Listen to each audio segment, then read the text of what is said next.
स्वागत कीजिए मनोज मुंतशिर शुक्ला का।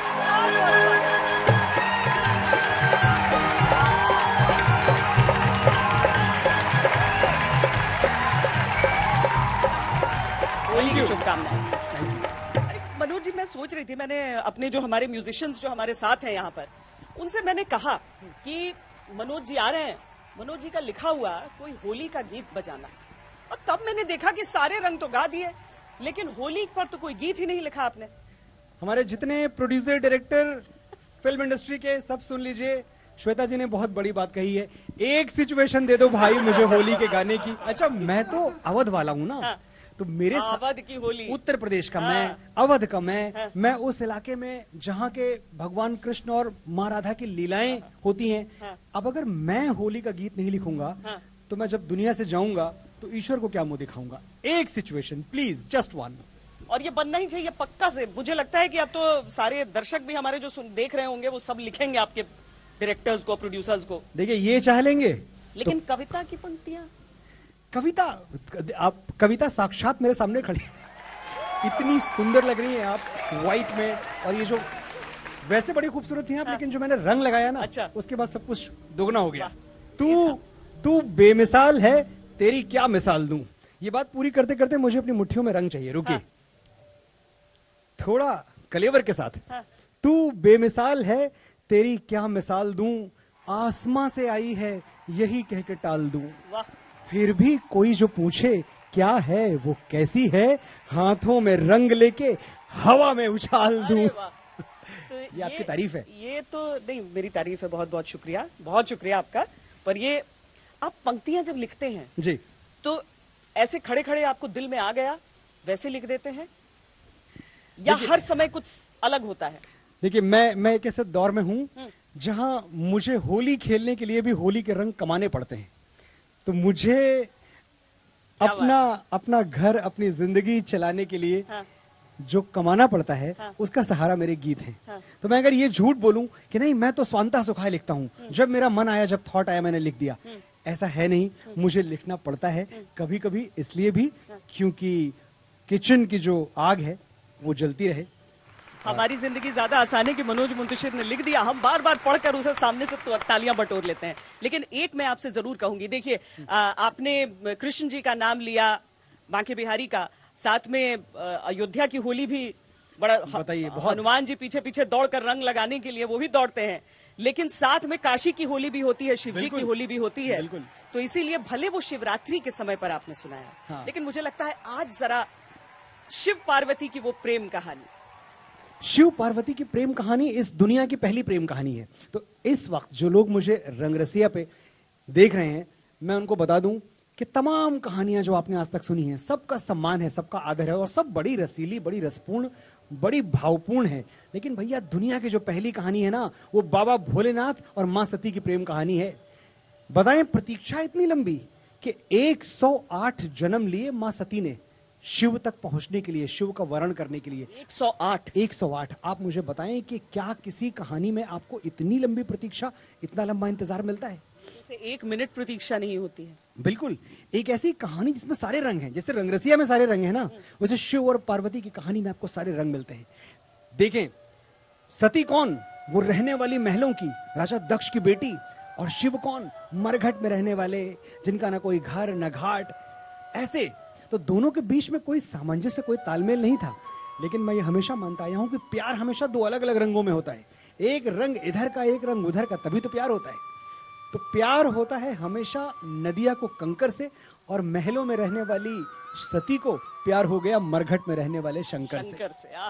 और जब ये प्यार हुआ तो दक्ष प्रजापति ने कहा, भाई ई तो ना हो पाई, ये शादी तो नहीं हो सकती है, ये विवाह नहीं हो सकता, क्योंकि हमने तो अपनी बेटी को बड़े शौक से पाला है, बड़े प्यार से। तुम कैसे मैं ऐसा कर सकता हूं कि तुम्हें एक यातना भरे जीवन के हवाले कर दूं, तुम्हें एक तपस्वी के हवाले कर, एक औघड़ के हवाले कर दूं?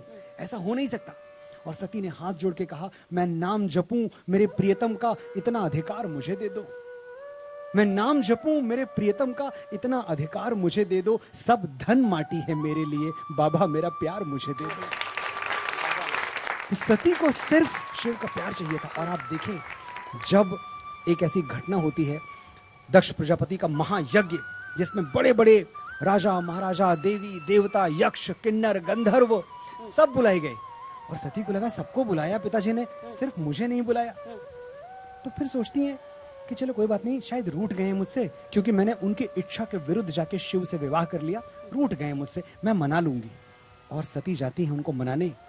वहां जो होता है, वहां दक्ष प्रजापति अपनी बेटी का स्वागत, सती का स्वागत बाहें फैला के नहीं, तानों के तीर चला के करते हैं। इतना मन दुखता है सती का कि उसी यज्ञ की ज्वाला में वो कूद के प्राण दे देती हैं।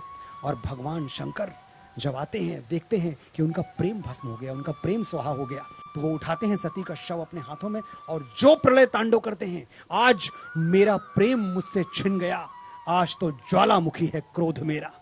ये जो रंग है रंगरसिया पे, ये शिव के तांडव का वो रंग, शिव के क्रोध का वो रंग जो मुझे लगता नहीं आज तक इसके पहले कभी सुना गया था, कि आज मेरा प्रेम मुझसे छिन गया, आज तो ज्वालामुखी है क्रोध मेरा, मरघटों का देवता हूं, शिव हूं मैं, आज देखेगा जगत प्रतिशोध मेरा। प्रार्थना करना कि जब तक सृष्टि है टूट के कोई न रोए प्यार में, रक्त टपका यदि प्रणय की आंख से तो प्रलय होगी सकल संसार में। खोलता हूं तीसरा मैं नेत्र अपना, मृत्यु तांडव होगा अब सर्वस्व पर, कंठ में जो रोक रखा था युगों से, विष उगल दूंगा वो पूरे विश्व पर। तोड़ दूंगा तारिकाएं मैं गगन की और धरा का घूमना भी रोक दूंगा। जिस अगन में जल गई तुम आज प्रियवर, मैं उसी अग्नि में ये जग झोंक दूंगा। क्या बात है, क्या बात है। ये है भोलेनाथ इससे का गहरा प्रेम क्या, इससे गहरा प्रेम क्या, इससे बड़ा प्रेम क्या। इससे समानांतर एक प्रेम जरूर समझ में आता है, जो मनोज मुंतशिर की ही पंक्तियों से मुझे समझ में आता है। वो है मातृभूमि के लिए प्रेम। और एक सैनिक का अपनी प्रेमिका से, अपनी पत्नी से प्रेम। एक सैनिक का प्रेम अपनी पत्नी से उतना ही है जितना होना चाहिए, लेकिन हम सबको ये आजादी है, हम सबको ये लिबर्टी है कि हम अपना प्रेम अपने घर वालों को, अपने बच्चों को, अपनी पत्नी को दिखा पाएं। सैनिक को दिखाने की भी आजादी नहीं है, क्योंकि वो जिस पहरे पे लगा हुआ है ना, वो बाड़मेर के रेगिस्तान में 50 डिग्री पे झुलस रहा है, वो सियाचिन के ग्लेशियर में -45 डिग्री पे बर्फ बन गया है खड़े खड़े। उसको इजाजत नहीं कि वो 1 मिनट के लिए इसको प्रेम कमजोर करे। और जब प्रेम आपको कमजोर ना कर पाए, इससे बड़ा प्रेम क्या हो सकता है। एक पत्नी सिपाही की जो इंतजार करती रहती है पूरे पूरे साल, उसको लगता है कोई होली, कोई दिवाली, हमारे भी तो त्योहार हैं, और जो हमारी जो आर्मी वाइफ्स हैं, जिनको मैं कहता हूं force behind the forces, so they are the force behind the forces, उनकी होली कैसी गुजरती है। उनकी होली मेरी आपकी तरह इस लग्जरी पे नहीं गुजरती कि भैया कैलेंडर में इस तारीख पे होली है, रंग खेलेंगे। जब उनका पति, जब उनका ढोल सिपहिया घर आ गया, उसी दिन रंग खेल लेंगे, उसी दिन होली हो जाएगी। सुनो मेरे प्रियतम, मेरे साथी, तुम्हारे बिना जिंदगी मुझसे जी नहीं जाती। सुनो मेरे प्रियतम, मेरे साथी, तुम्हारे बिना जिंदगी मुझसे जी नहीं जाती। तुम तो जांबाज हो, जियाले हो, दुश्मनों की टोलियों से लड़ जाते हो, उड़ती हुई गोलियों से लड़ जाते हो। ये बताओ मैं तन्हाइयों से कैसे लड़ूं। घर के हर कोने में तुम नजर आते हो, मैं यादों की परछाइयों से कैसे लड़ूं। कल एल्बम देखा, हमारी सारी तस्वीरें पुरानी हो गई हैं, नई कब खिंचवाएंगे। इस बार तो होली पर भी तुम घर नहीं आए, हम एक दूसरे को रंग कब लगाएंगे।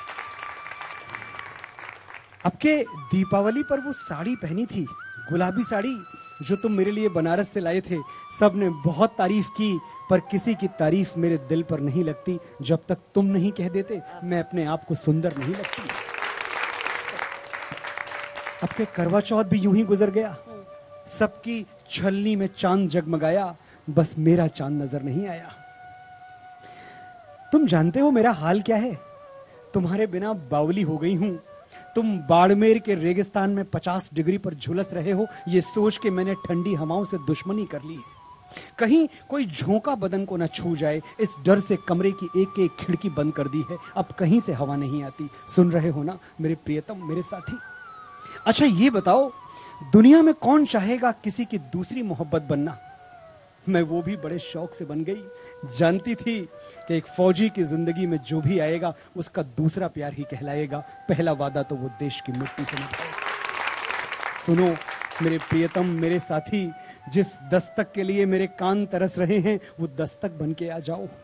जिस आहट के लिए मेरा दिल तड़प रहा है वो आहट बन के आ जाओ। पर ध्यान रहे मेरे ढोल सिपाही, भारत माँ से किया हुआ वादा तोड़ के मत आना, भले मैं बिरहन क्यों ना मर जाऊं, मैदान छोड़ के मत आना। वाह, मैदान छोड़ के मत आना। क्या बात, क्या बात। ये है हमारी आर्मी वाइफ्स, जिनके लिए मैं चाहता हूं कि एक बार हम सब, जितने भी लोग इस वक्त मुझे रंगरसिया पे और आज तक पे देख रहे हैं, आप उनके लिए जोरदार जम के तालियां बजाएं और मन में श्रद्धा रखें उनके लिए।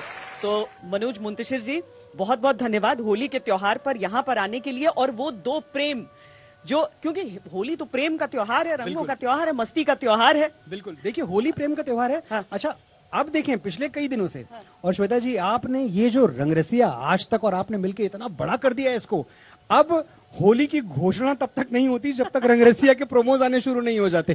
भाई होली थोड़ी है, नहीं होली आने वाली है अगले महीने। अरे ऐसे कैसे, हमने तो प्रोमो नहीं देखा रंगरसिया का। तो हालत ऐसी हो गई है। बहुत बहुत बधाई आपको। और मैं चाहता हूं कि मेरे देश में ये जो प्रेम का, सौहार्द का, अपनेपन का, भाईचारे का रंग है, ये और गाढ़ा हो, ये और गहरा हो, और हम सैकड़ों साल होली मनाते रहें। वाटर कंजर्वेशन बड़ी अच्छी चीज है, आपको खूब करना चाहिए, पानी बचाना चाहिए। साल के 364 दिन दिन रात पानी बचाएं। आज के दिन थोड़ी सी छूट ले लें, होली खेलें, मारे पिचकारी भर भर कर देखा जाएगा। और आपको भी बहुत बहुत शुभकामनाएं, धन्यवाद। लिखते रहें, लिखते रहें, लिखते रहें निर्बाध, और सुनाते रहें हम सबको। बहुत बहुत आभार, बहुत आभार, थैंक यू।